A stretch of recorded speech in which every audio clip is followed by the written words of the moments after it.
by Georgia head coach Wes Johnson and student athlete Henry Hunter. We'll start with the State with coach and then go into questions. Yeah, I mean, their guy Kyle Johnson came out tonight. You got to tip your hat to him. I think he had 14 walks and 5 strikeouts coming into tonight.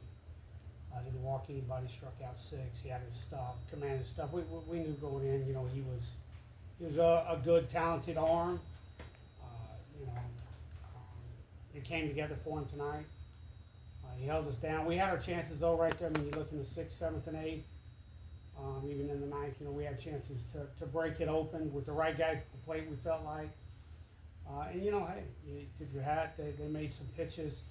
The double play there when Robbie hit the ball to first base, that took a little wind out of our sail. I mean, you can't do a whole lot about that. He hit the ball hard.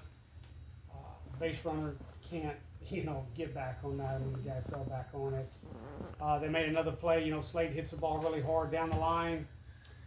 Tip your hat to third baseman, makes a really nice play, lays out, gets up, throws him out. Those are momentum plays. And when you're going up against some arms like we did tonight, like you need 1 or 2 of those to go your way. But hey, we got a lot of pitching left, and we get to play again tomorrow at 12. Questions?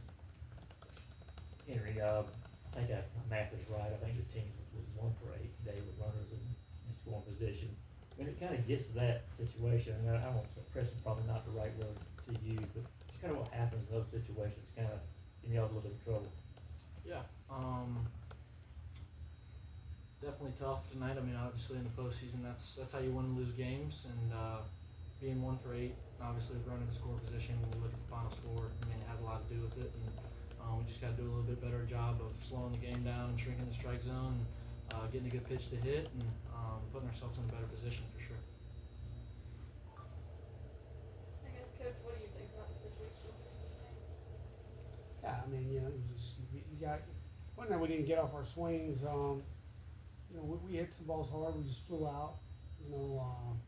Unfortunately, our game sometimes a game of eyelashes, right? I mean, ball catches a little higher. We flew out a couple times to the track with 2 outs. I know it was with 2 outs, but those balls are eyelashes, and the difference in them, being an out or hard contact or a homer, right? So, I thought we actually did okay at times tonight. We need to do better, obviously, but we got off some good swings. We got off our A swings. We just came away with another show for it. Henry, I think they threw 3 lefties at you tonight. I think Oklahoma State's got the #1 pitcher at lefty tomorrow. How do you guys be more effective at the plate? Just keep fighting. Keep getting good pitches to hit. Don't make it anything more than it is. Just keep coming out and throwing jabs. We're not going to change who we are, and we're playing at home. We're a really, really good team at home. We're a really, really good team overall. It's not about them, and it's a lot more about us and what we do. So we're looking forward to coming out and playing a good ball club tomorrow. Yeah, Coach Brian got plenty of swing and miss, but he gave up the 2 homers. How would you evaluate his night, and what did you see on those 2 pitches that went over the wall? Yeah, as you know, I mean, the difference sometimes in outings is literally probably 2 to 3 balls, the width of 2 to 3 baseballs, and you move the ball over a little more down. Pick your location on that. Unfortunately, on those 2 pitches, he missed in the heart of the plate. And obviously, we're not trying to throw it, middle. So it happens when you're a competitor and you're trying to get in there and you're feeling your stuff. And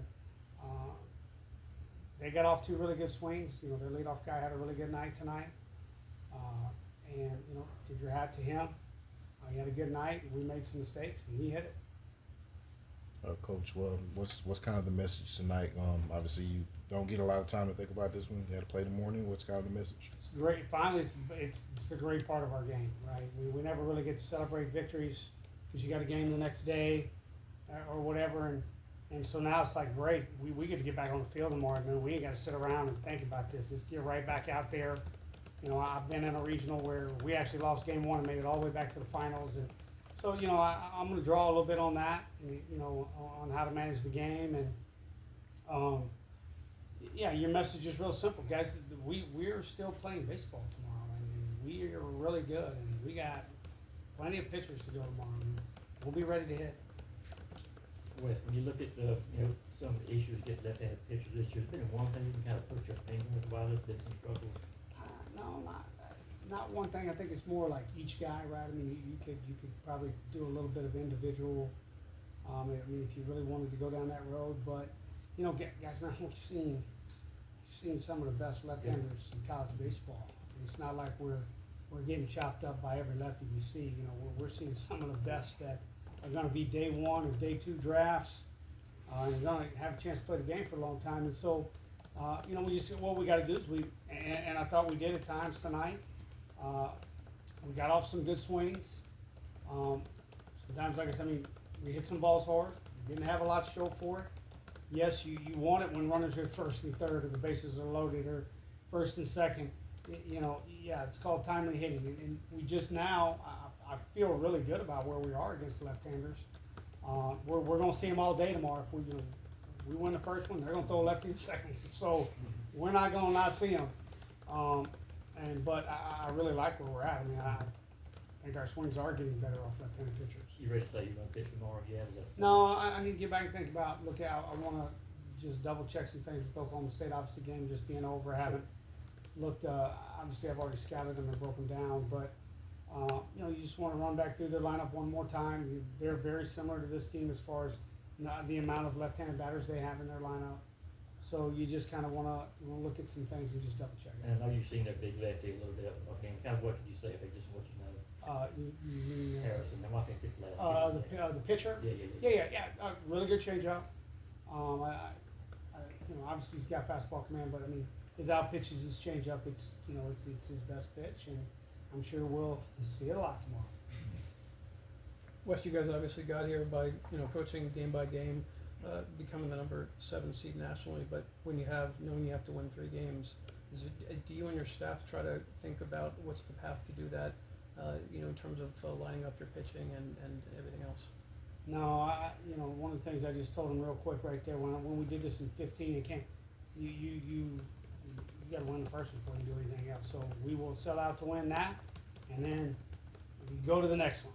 And if you're fortunate enough to win that, you sell out to win, and then you go to the next, and then there's that point where, I love the definition of toughness that says toughness is just simply, you're capable of great endurance, and that's what you need tomorrow. Is you need the toughness that's capable of great endurance.